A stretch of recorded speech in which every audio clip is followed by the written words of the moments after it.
Rafael, antes de Caicedonia, la historia de poblamiento milenario en un territorio biodiverso.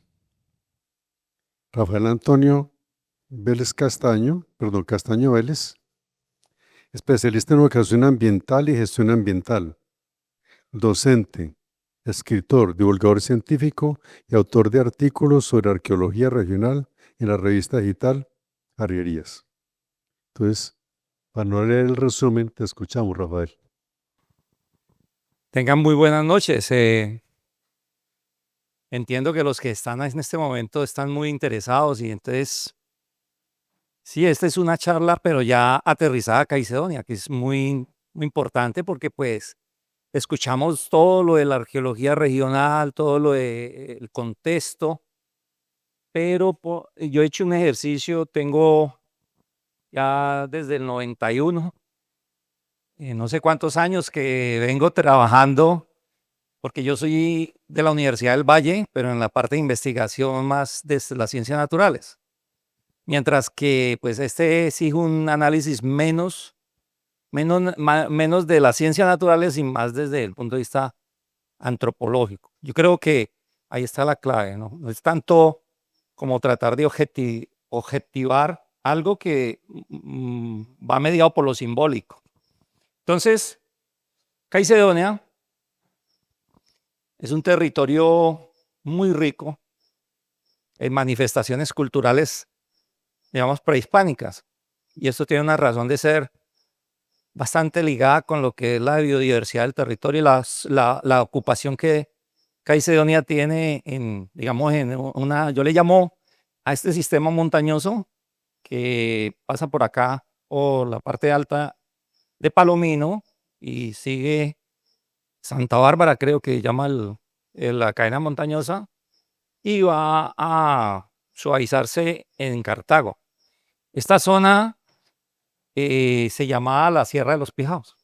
La Sierra de los Pijaos. La Sierra de los Pijaos fue la disputa territorial de Urila, porque ellos extendieron la Sierra de los Pijaos hacia la Cordillera Alta, mientras que por eso se ganaron todo este territorio. La cordillera de la Sierra Alta de los Pijaos era toda esta cadena de montañuelas que iba hasta Cartago.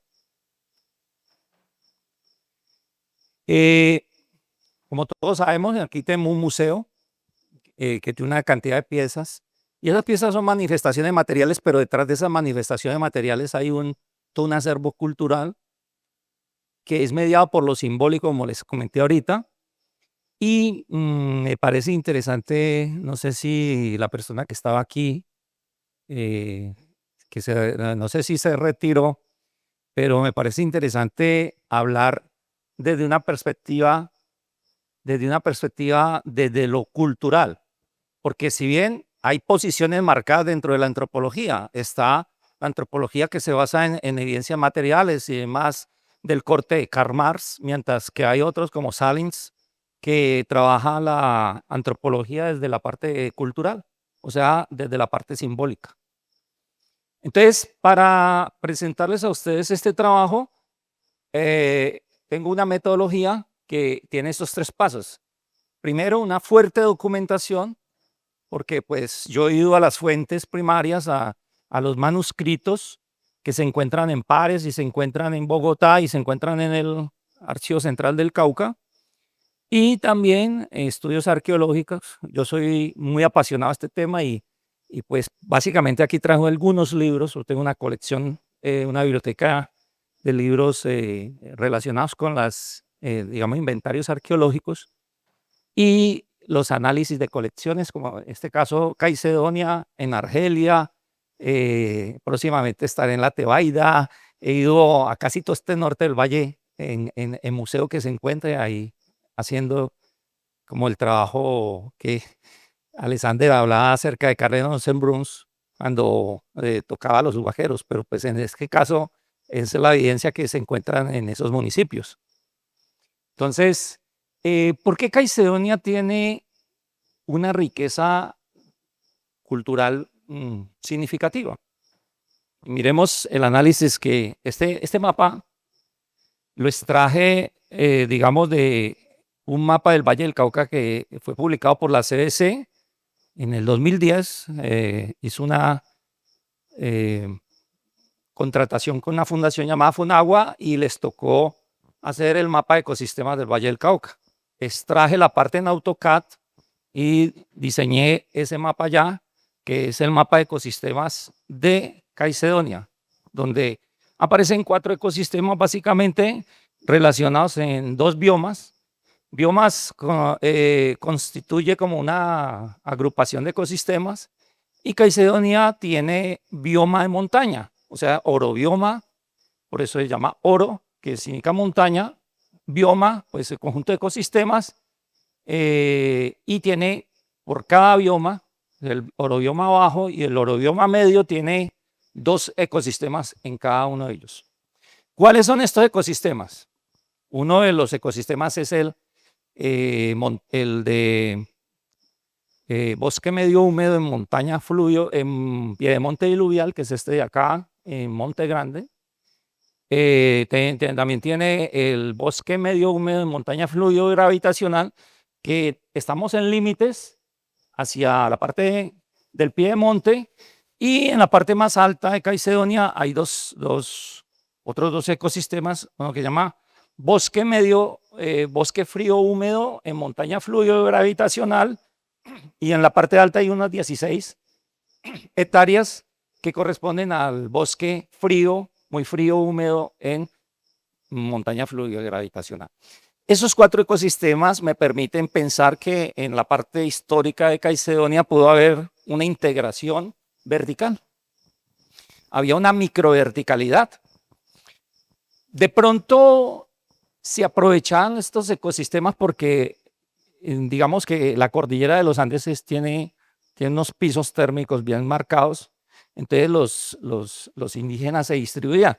Creo que en los Pijados se puede ver ese fenómeno de distribución bien marcada cuando Diego de Bocanegra y Juan de Borja hicieron la relación de la guerra de los Pijados, sobre todo el diagnóstico de cómo, en dónde habitaban. Entonces se ven bien la ubicación en las cuencas, porque pues en las cosmovisiones Pijados, las cuencas son como las vertientes de la culebra Molá, y entonces se hacían al lado, eran sociedades de cuenca.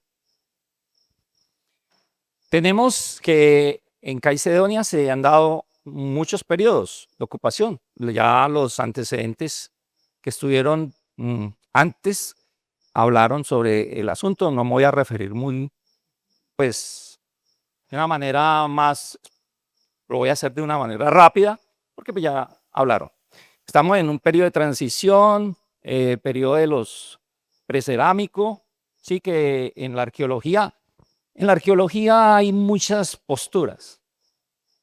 O sea, cuando uno escucha a Alexander Clavijo, ve una postura arqueológica. Cuando uno escucha digamos, a la doctora Marta Cecilia, de pronto ve algún tipo de diferenciación, pero por ejemplo yo en este caso voy a utilizar como una mistura para ir explicando por qué unos les llaman así y los otros les llaman así.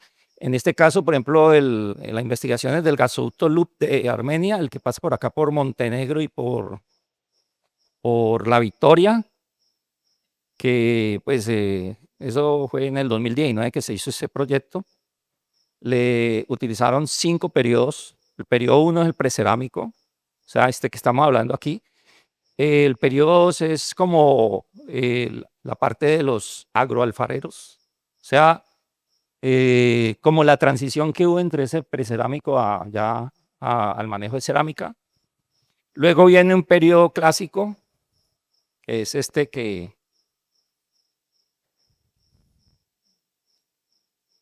Perdón, yo como que me adelanté demasiado.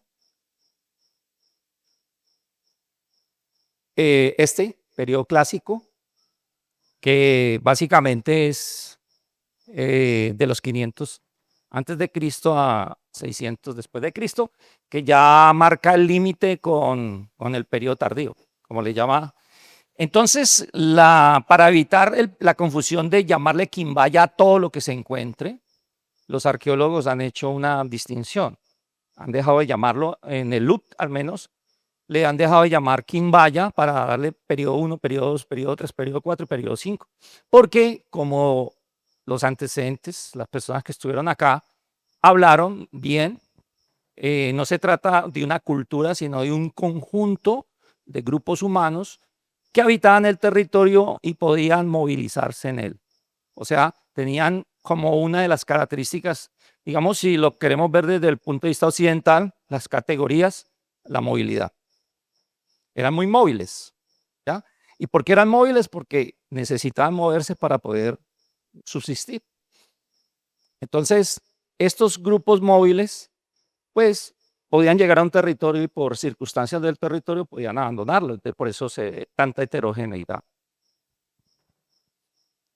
Una de ellas es precisamente el Quimbaya clásico, que pues le llaman periodos, donde pues ya las características de esa cerámica son muy especiales porque tienen un pulido dentro de su cuerpo. O sea, los orígenes hacían pulimento de las piezas. Eso se llama bruñido, ¿sí? Entonces, y el bruñido generalmente era acompañado por un baño en gobe, o sea, de color rojo. Esos baños en gobe pues son muy característicos acá. Prácticamente todas las piezas son catalogadas con baño en gobe acá. Tenemos que después de ese periodo temprano donde Caterine menciona una pieza muy significativa que está en el museo local, que es una vasija que tiene el ciclo de la metamorfosis, muy importante porque creo que es la única en Colombia, hasta donde yo he hecho toda la investigación en los museos, es la única pieza en Colombia significativa con estas características. Periodo Quimbaya tardío 1 y Quimbaya tardío 2 pues transcurre en Caicedonia. Caicedonia tiene un potencial muy grande allí en esa época. O sea, se nota que es como el mayor núcleo poblacional se encuentra aquí. El grueso de asentamientos se encuentran en este periodo Quimbaya tardío 1, que los arqueólogos le llaman periodo 3. Los arqueólogos le llaman periodo 3 o Quimbaya tardío 1. Este periodo Quimbaya tardío 1 para mí es muy significativo en Caicedonia. Me ha tocado que hacer visitar muchas personas y registrar sobre todo desafortunadamente aquellas personas que han encontrado piezas de manera ilegal. Me voy a referir a ese punto porque es que esa ilegalidad no es ahora, es desde los mismos españoles que llegaron a saquear tumbas. Las tumbas del Zenú fueron saqueadas, o sea, la huaquería existe desde la misma época en que vinieron los españoles.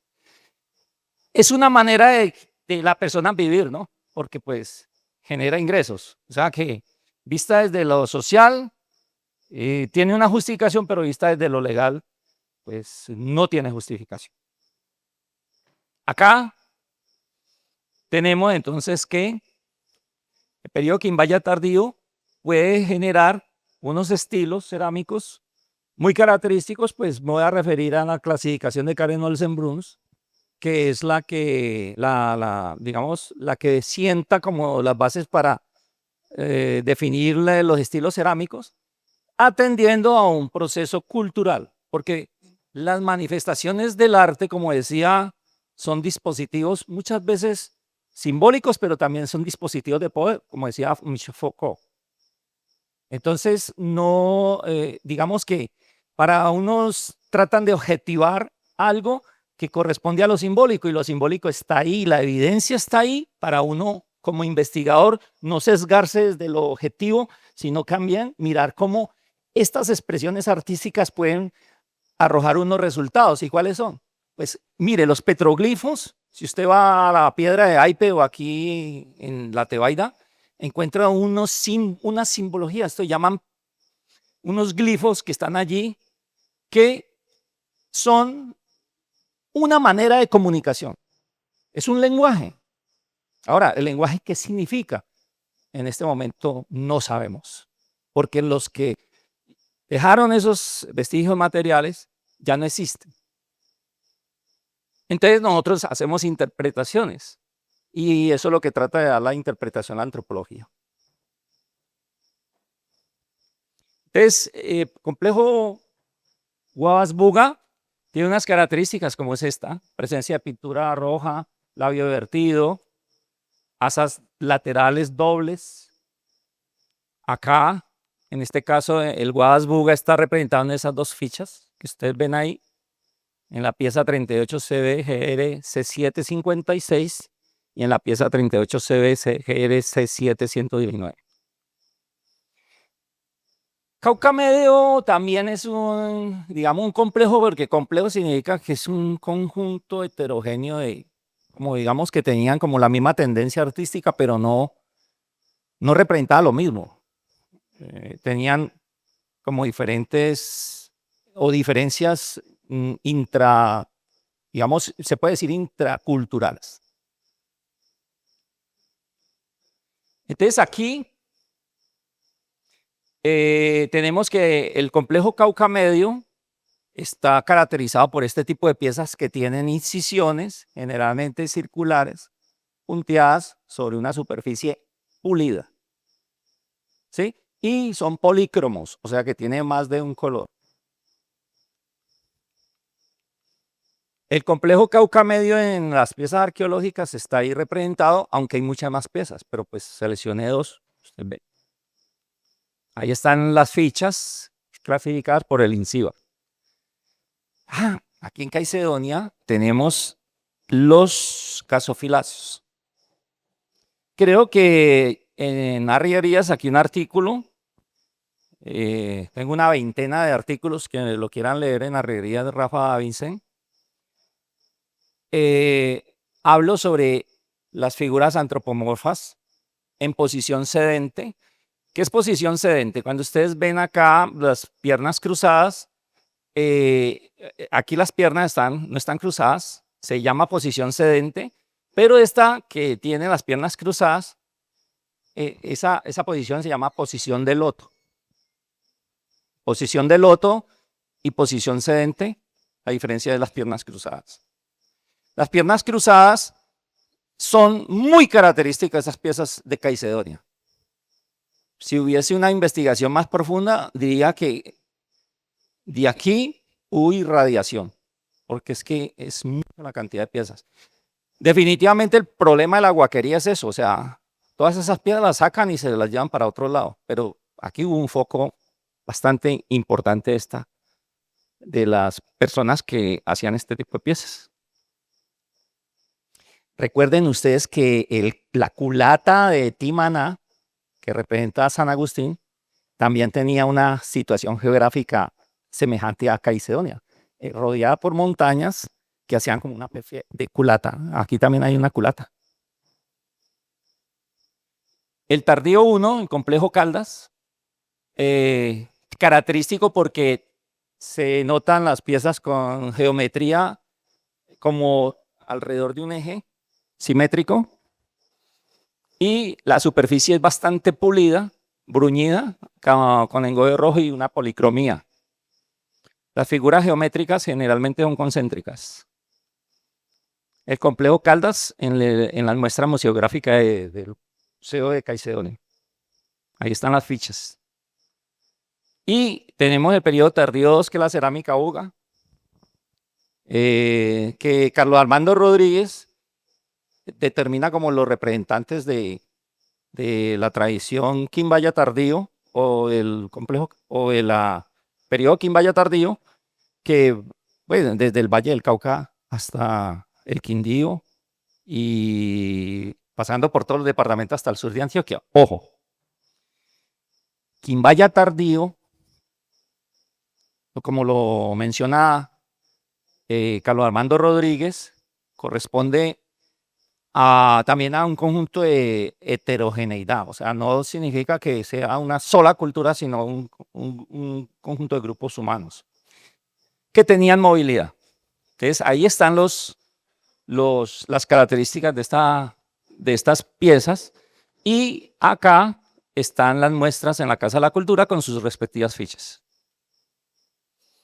De acuerdo con el informe del LUP, al gasoducto Loop de Armenia. Estas dos piezas que les voy a mostrar a continuación son catalogadas y están acá como piezas del periodo 4, o sea, el periodo correspondiente a Quimbaya tardío 2. Bueno, ahora sí llego al periodo histórico, que es en donde yo he hecho mi grueso de investigación. Voy a referir a los pijaos. Los pijaos parece ser que, así como los quimbayas se movilizaron desde la zona de Irrúa, lo dice Pedro Cieza de León, que fueron expulsados de la zona a un lado de los Irrúas y se movilizaron hacia el sur.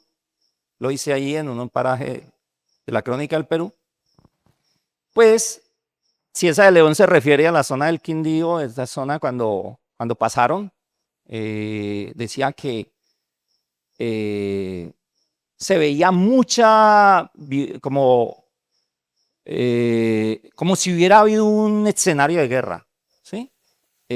No se sabe si fue propiciado por los españoles que pasaron por estos lados, porque pues antes de Cieza de León llegaron unos, pero también se refiere a guerras interétnicas. No sabemos, ciencia cierta, si lo uno o lo otro es cierto, pero lo más probable es que lo que cuenta acerca de lo del cacique Irrúa con los quimbaya, pues sí lo hayan movilizado. O sea que los quimbaya tampoco eran autóctonos, sino que eran movilizados, pero es el grupo histórico quimbaya, no es el cultura quimbaya. También hablo acerca de que los pijao, pongámosle unos 100 años antes de que llegaran los españoles, unos 50 años, ya habían invadido la zona de Caicedonia. O sea, que no lo hicieron por movilidad como zona de refugio en la guerra de los pijaos.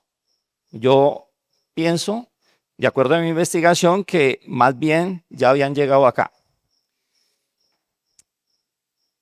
¿Cómo les parece que yo, en uno de los manuscritos que estaba leyendo de los pares, estaba traduciendo, pero se me perdió donde hice la traducción? Leí que Juan de Borja, y eso ahorita lo estoy averiguando y no hay antecedentes, o sea, esa es la única nota que yo obtuve por allá en un manuscrito de como de 300 folios, que todavía no ha sido, sí ha sido consultado, pero no ha sido publicado en el sentido de como lo publica Juan David Montoya Guzmán en estos libros. Por ejemplo, aquí ya tenemos una publicación muy extensa de la Guerra de los Pijaos, pero entre un periodo entre 1602 y 1604. Y tengo el de Ricaute Ortega, que es de 1948, donde habla de esto mismo. O sea, creo que aquí hay una parte de lo de de Ortega Ricaute, que fue presidente de la Academia de Historia.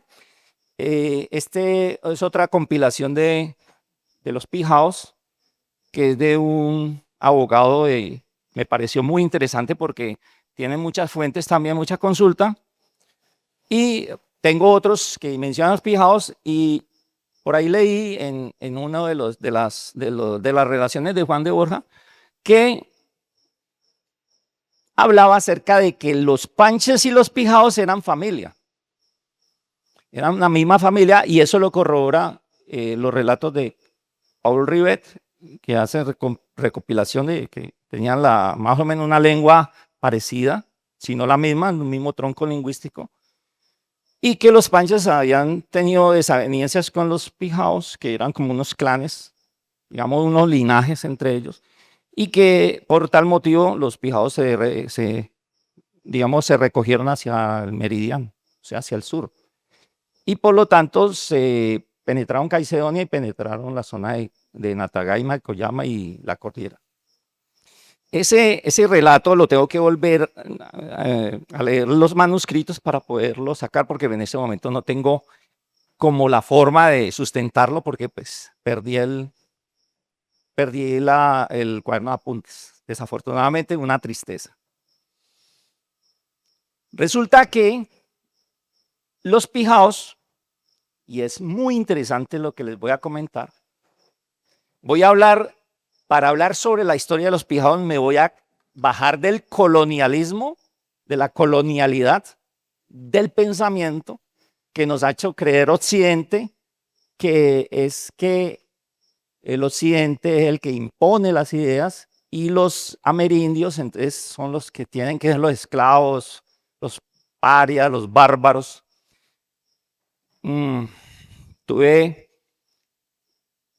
En este caso me tuvo que salirme de la visión occidental y trabajar desde Nietzsche, desde Friedrich Nietzsche, porque Nietzsche tenía como una idea acerca de la que es la verdad. Entonces decía Nietzsche que no hay verdades absolutas.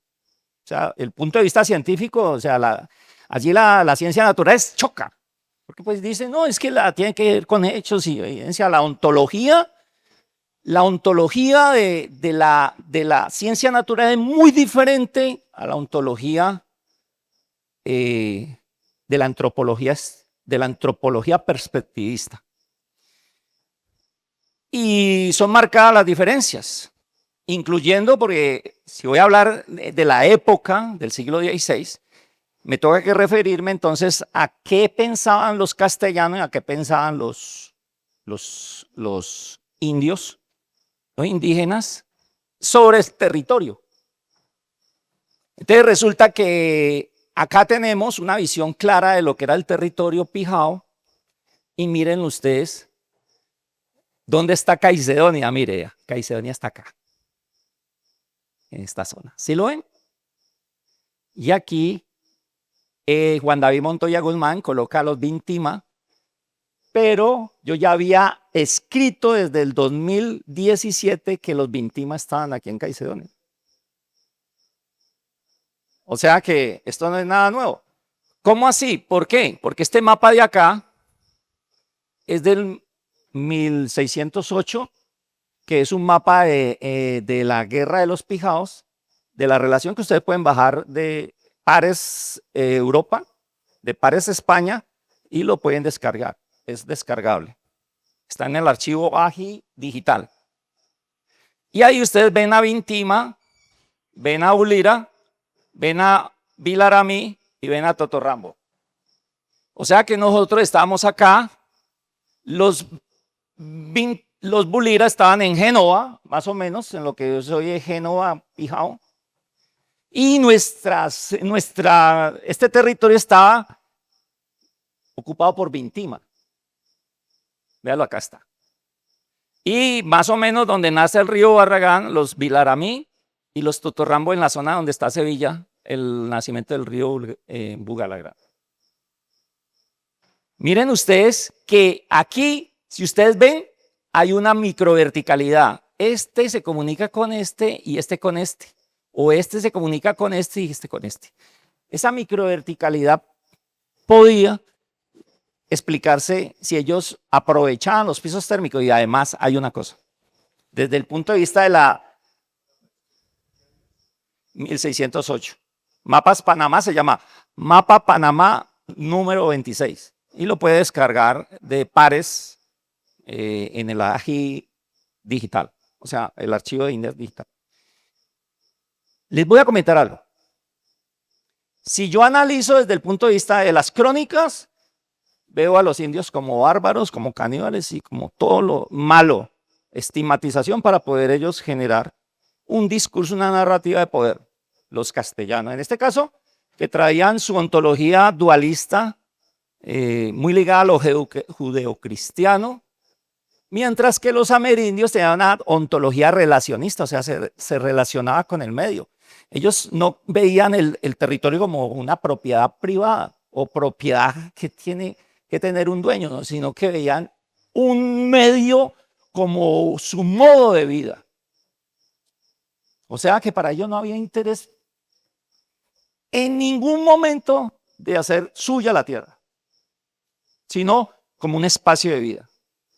Si yo leo las propuestas de Philippe Descola y de Eduardo Viveiros de Castro, voy a analizar la decolonialidad de los dispositivos de poder. ¿Y qué son los dispositivos de poder? Aquellos que nos colonizan desde el punto de vista del pensamiento y que no nos dejan ver una realidad más allá de lo que se quiere desde el poder. Entonces, desde el punto de vista amerindio, los territorios no eran propiedad privada o propiedad de alguien, sino era un espacio de vida, y los animales eran cuerpos iguales o semejantes a los humanos. Por lo tanto, la corporalidad para los indígenas, según Viveiro de Castro, era como la identificación de otro, un alter mío, que también es humano, pero no humano. O sea, cuando ellos inclusive, decía Lévi-Strauss, que es un antropólogo estructuralista muy importante, y me voy a referir a él porque él trabaja mucho lo que es la antropología cultural desde el punto de vista de América. Vino y trabajó mucho, tiene varios libros, Tristes Trópicos. Y resulta que Lévi-Strauss dijo, menciona en uno de sus libros, me parece algo muy interesante traerles a ustedes este relato. Habla de que los españoles, para poder darle personería a un humano, digámoslo así, tenían que verificar si tenía alma, razón. El alma estaba ligada como con la razón. Algo así como, miremos a ver si estos indios son humanos. Entonces los mandaron a Roma. Entonces pensaban en que alguien tenía que dar el veredicto si tenían alma o no. Si no, eran bárbaros. Pero entonces Lévi-Strauss dijo, no, mire que lo que los indios hicieron fue muy diferente de los españoles. Mire que los indios cogían a los presos, a los que tenían ellos allí, y los metían en agua a ver qué pasaba con el cuerpo. O sea que la corporalidad era más importante para los indígenas que la racionalidad de los que llegaban. O sea, había algo en el cuerpo para los indígenas que me decían que el otro era muy importante si yo determinaba que tenía un cuerpo. ¿Y cómo sabían ellos si tenía corporalidad? Se descomponía y no dejan de ser dioses. Entonces, cuando, claro, se morían y se descomponían. Entonces, esto es un cuerpo igual a nosotros. Fíjense en ustedes que esos puntos de vista diferentes son ontologías diferentes. Y muchas veces uno ve sobre algo lo juzga de acuerdo a lo que uno es, a lo que uno piensa. Decía Ortega y Gasset que nosotros no somos o somos de acuerdo a las circunstancias. Nietzsche también lo dijo. Y Viveros de Castro se ratifica ahí. Viveros de Castro dijo, sí, definitivamente el mundo indígena amerindio, porque él analiza el caníbal en Brasil, y dice que es en el acercamiento entre los cuerpos y el intercambio entre los cuerpos que se genera familiaridad, que se genera pertenencia de uno del padre al hijo. O sea, se genera lazos de familiaridad. Por lo tanto, estos clanes, digámoslo así, que llaman tribus o linajes, como lo llaman Salins, el antropólogo Marshall Salins, decía que si ellos tenían clanes que se intercambiaban, eso producía identidad entre ellos, como pertenecientes a un grupo. Entonces, fíjense que cuando los españoles llegaron y formaron fronteras, y les voy a mostrar esto. Miren ustedes, cuando llegaron al territorio Pijao, los españoles encontraron que eran personas que defendían, no estaban defendiendo un territorio. Eso nos lo hicieron creer. estaban defendiendo su vida, sus lazos familiares, su identidad. Estaban defendiendo su ontología, su manera de ser y de ver la vida y de sentirla. Entonces a nosotros nos han metido un cuento mal echado dentro de las escuelas, dentro de los colegios, haciéndonos creer que los pijaos eran unos bárbaros o unos salvajes o unos subnormales, cuando la verdad, inclusive lo he escuchado cuando se refieren en la prensa a los indios pijaos, que le colocan esos eran unos bárbaros caníbales y nosotros no queremos nada de ellos. Hay una diferencia entre lo que es el Tolima y Quindío en la visión con relación a los indios pijaos. Y eso está bien marcado. Por eso en Ibagué hay una lanza simbólica en una de las iglesias. No sé si todavía exista, pero Ricardo Ortega lo habla. De la lanza de Baltasar. Que por supuesto eso es un invento que hicieron los castellanos de ese lado, porque los pijaos los tenían a ellos totalmente cercados con una guerra que llama guerra dispersa. No la llamo guerra de guerrillas. ¿Por qué la guerra de guerrillas? Es un término anacrónico, o sea que no corresponde a esa época. Los pijaos pues tenían producción de alimentos, pero no me voy a referir mucho a esto, sino a la guerra que estableció con el español. Y mire usted lo que estaba en medio, que era que ellos tenían unas creencias, tenían unas prácticas, un simbolismo, y no se puede desligar, como ha tratado el materialismo, de desligar las creencias de lo material. Entonces ahí hay una crítica del Salins a una visión materialista de la historia. El comercio de la sal y el oro, pues Karen Olson Brunson lo dice en la Salina de los Quingos. En 1935 publica un artículo sobre este. Pero permítame, yo les muestro a ustedes lo que es el territorio y cómo fueron los castellanos ubicándose alrededor de los pijaos, que eran todo este territorio, incluyendo la zona de Caicedonia, por acá, esta parte. Y fueron montando una cantidad de ¿qué? De fuertes. Estas son ciudades fuertes para tratar de ¿qué? De dominar toda esta nación pijao, lo estoy hablando en términos occidentales, que no era sino un conjunto heterogéneo de parentelas. ¿Por qué lo digo heterogéneo de parentelas? Porque los pijao tenían lengua franca. ¿Sabe qué significa tener lengua franca? Que todos hablan el mismo idioma. Y lo aprendieron a hacer debido a una emergencia, que fue la guerra. ¿Y sabe cómo respondieron ellos? Con una guerra dispersa. Y la guerra dispersa porque su ontología no le daba sino para establecer una guerra dispersa. ¿Qué significa guerra dispersa?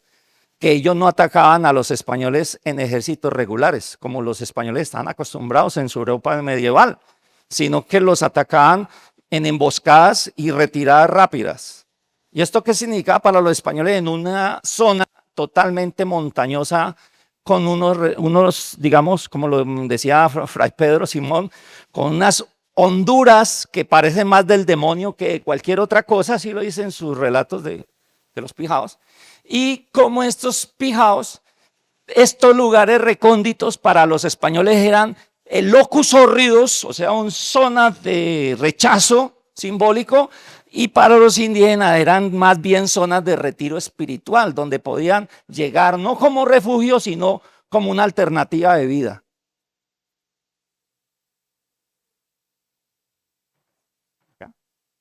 Entonces, esta guerra que estableció los pijaos contra los castellanos hizo dos cosas en España fundamentales. Una, que los españoles, la corona, respondiera en dos ámbitos. Una a nivel de frontera interna y otra a nivel de periferia imperial, como lo dice Margarita Gascón. Sabemos que el Imperio Español en ese momento tenía los ingleses y los franceses como sus amenazas para la colonia. Entonces, ellos cubrían sus periferias, que son las zonas más... Periferia tampoco es una palabra que se construyó en la época, sino que es una palabra moderna que se toma como para referirse a aquellas zonas más apartadas del imperio. Popayán, por ejemplo, la gobernación de Popayán era periferia para la corona. Entonces, esa periferia tuvo una respuesta imperial contra los pijaos. ¿Por qué? Porque Popayán era importantísimo para salida a Buenaventura. Y otro foco importantísimo para la corona eran los mapuches. ¿Por qué? Porque estaba cerca de la Patagonia, donde podían establecerse los ingleses. Y más arriba, en la Nueva España, estaban los chichimecas, que aunque bien no tenían problemas para salida del mar, también digamos, era un desorden, porque acuerden que la corona siempre decía que los indios andaban sin ley, sin rey y sin Dios. Sin Dios, sin ley, sin rey. Eso lo mantienen repitiendo ahí en las crónicas. Significa que para ellos poder establecerse en un territorio tenían que dominarlo plenamente, tenían un dominio militar o lo que sea. Entonces respondieron de dos maneras. Una manera fue imperial, por eso generaron la guerra contra los pijaos, la guerra que fue pagada por la corona. Y eso lo hicieron a partir de 1605 en una cédula que... Y luego, en 1607, comenzó las expediciones punitivas, que fueron las que dieron al traste con ya, básicamente con la guerra de tierra arrasada planteada por Juan de Borja. Todas estas ciudades fueron destruidas. 14 ciudades en la guerra de los pijaos fueron destruidas. Y les voy a relatar una en especial, esta. La de Ciudad de Medina de las Torres. Esta que está aquí, Medina de las Torres, por acá Santiago de la Frontera. Esta Jerez de la Frontera fue la antigua Buga. Medina de las Torres, por acá está. Tiene mucha relación con Caicedonia. Porque resulta que Diego de Bocanegra la fundó con el ánimo de, bueno, todos buscaban indios encomendados para poder hacer labores de minas, labores en sus encomiendas que representaban producción para el español. Pero ¿qué pasó? Medina de las Torres la fundó en una epifanía, o sea, en un 6 de enero, y fue destruida a mitad de año de ese mismo 1586. Aquí se equivocó. Creo que se equivocó Juan David Montoya al colocar 1584, porque en mis apuntes está que fue eso 1586, de acuerdo a las relaciones que yo tengo. ¿Y qué hace Diego de Bocanegra? Como que le llega al oído que fueron los indígenas de la provincia de Ulira los responsables de esa quemada, de Medina de las Torres, en alianza con otros, pues porque ellos tenían confederaciones, que es otra de las. Resulta que Diego Bocanegra parte con un grupo de españoles punitivo a buscar a Chanama, así que está en el Parque Central, que representa aquí, pues, en algunos como ese pasado de Caicedonia, ¿cierto? Chanama, el cacique.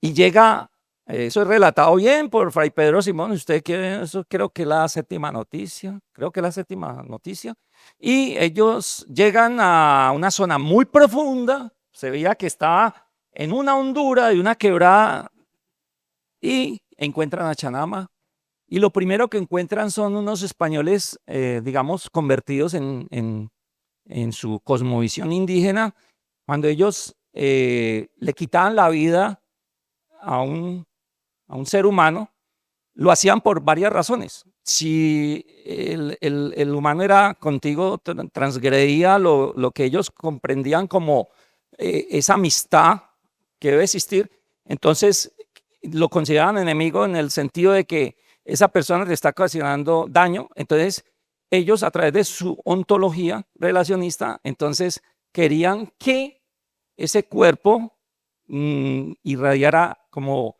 de allá para acá, ¿sí? Como ese poder que tienen los otros hacia acá. Entonces, encontraron a un español, creo que con la cabeza reducida, porque lo mencionan como lleno de ceniza. Y una cantidad de objetos que le habían robado a los españoles que transitaban por el Paso del Quindío. Entonces, allí hay una cantidad de simbología importantes que si nosotros la leemos desde un punto de vista diferente del occidental, nos vamos a dar cuenta porque ellos respondieron de la manera y por qué pusieron en jaque al Imperio Español. Creo que los pijaos en su ontología tenían tan clara su modo de ser que prefirieron morir antes de entregarse a los españoles.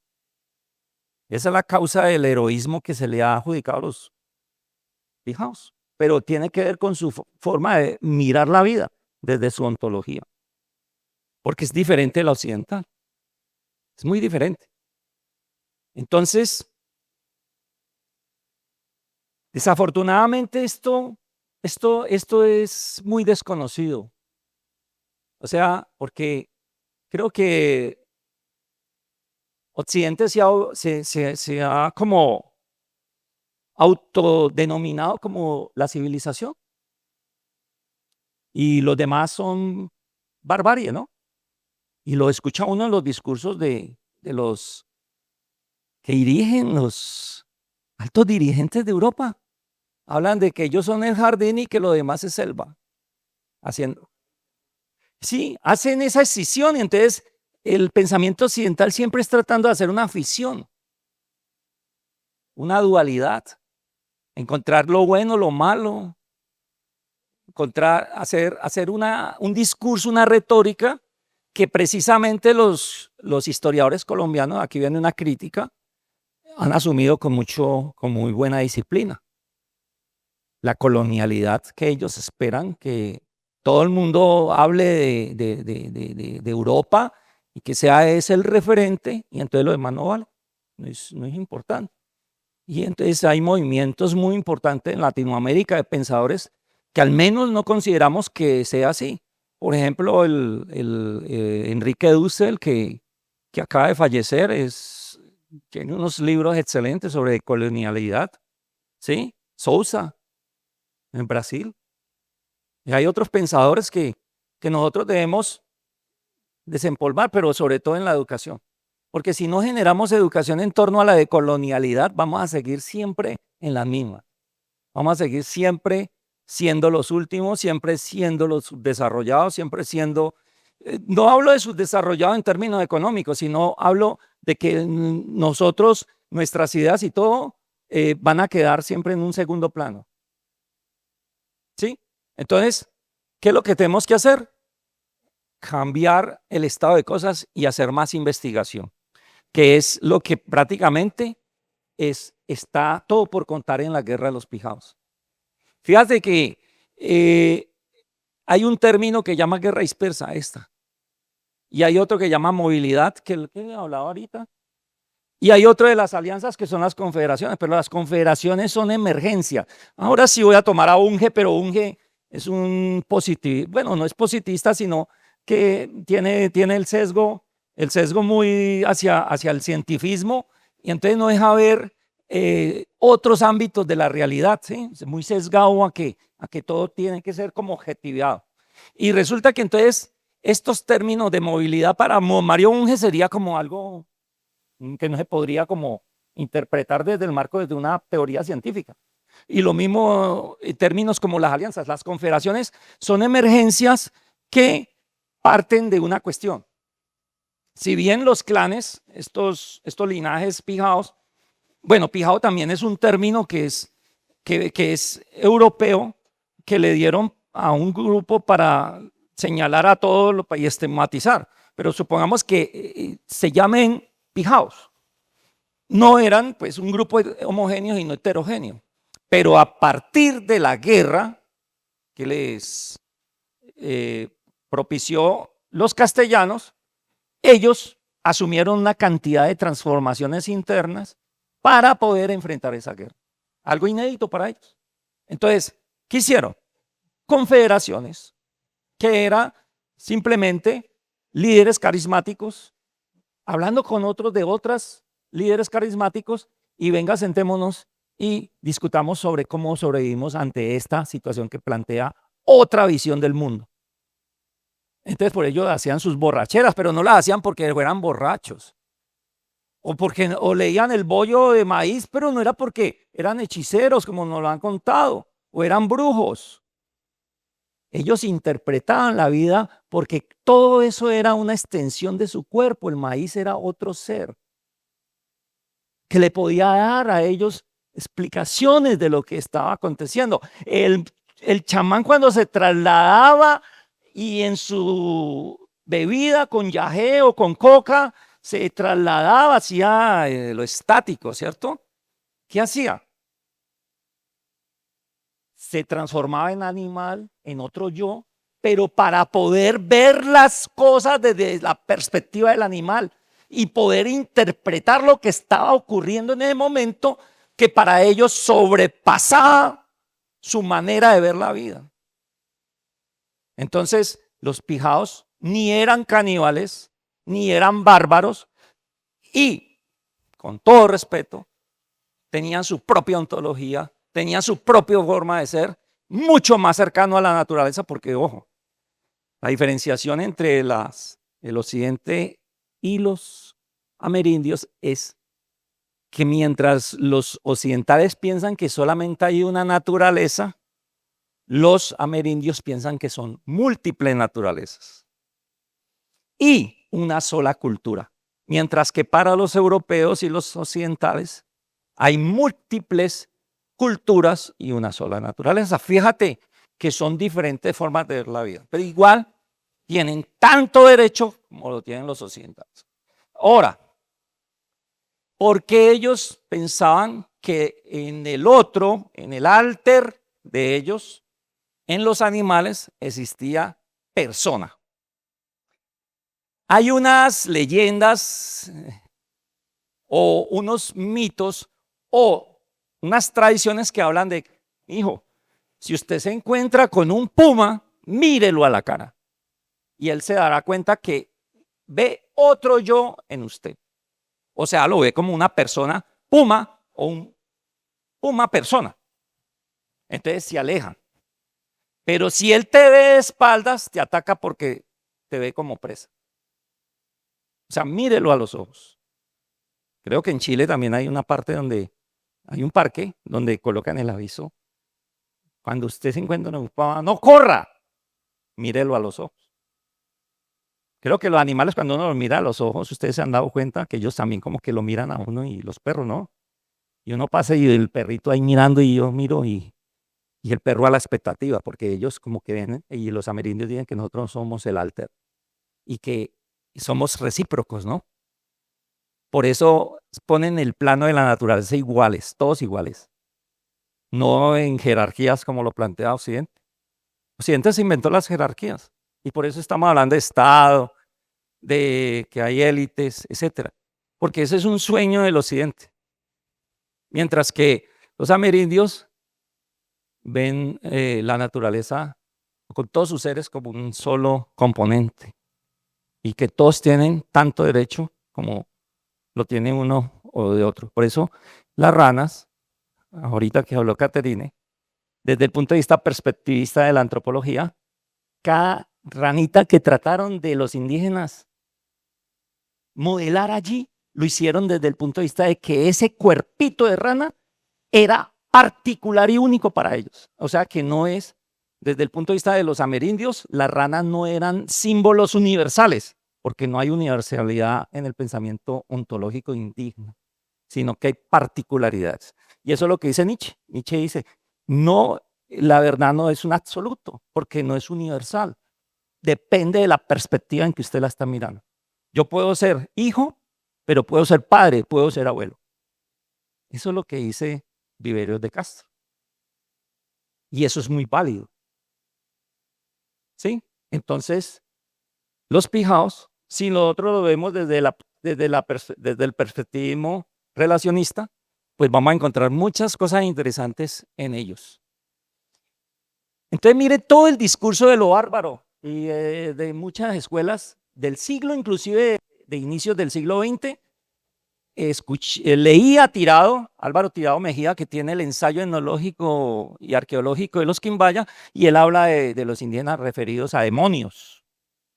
Mírenlo y verá el ensayo que él tiene. Y él los menciona. Peña, que hace la historia de Cartago, creo, Cartago, de Sebastián y de Cartago, sí.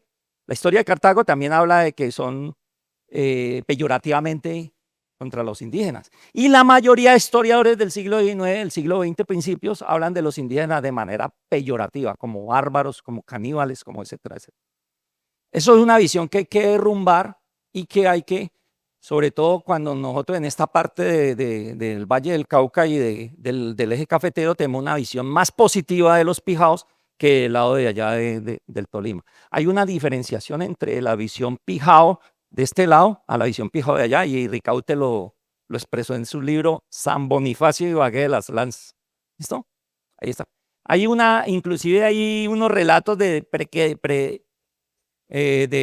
precaciones que son como una especie de cantos que ellos hacían invocando la lanza de Baltasar. O sea, para que los protegiera, y que el día que cayera la lanza de Baltasar, ese día iban a retornar las langostas llamadas pijaos.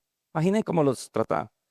Bueno, ellos tenían sus propias orfebrería, textilería, aunque no corresponde precisamente al periodo, ¿no? Pero pues el territorio que ellos habitaron tenía este tipo de orfebrería, este tipo de cerámica, pero no corresponde, por favor, al pueblo pijao, porque el pueblo pijao pudo ser más reciente que lo que se encuentra allí.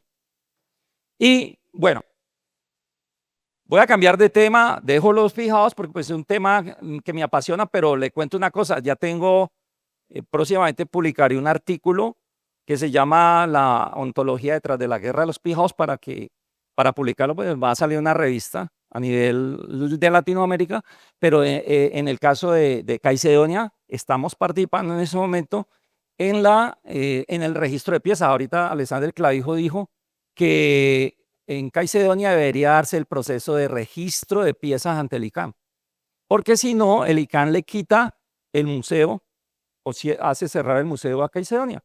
Eso es una norma. Desafortunadamente, cuando Clavijo, que estuvo antes de mí, él hizo todas las fichas del INCIBA, pero las fichas del INCIBA, a partir de la ley, de varias leyes que se expidieron, ya no le correspondía al INCIBA, sino al ICANN hacer el registro. Entonces, esos registros del INCIBA quedaron como fichas, digamos, memográficas, para poder hacer la ficha del ICANN.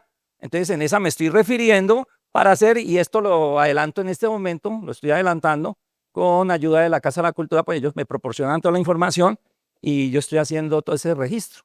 O sea, le estoy colocando a cada pieza pues su periodo, el tipo de modelado, si lo tiene, si tiene aplicaciones, incisos, es una cantidad de información que piden allí, y se genera esta ficha, ¿sí? Estas fichas ya las generé.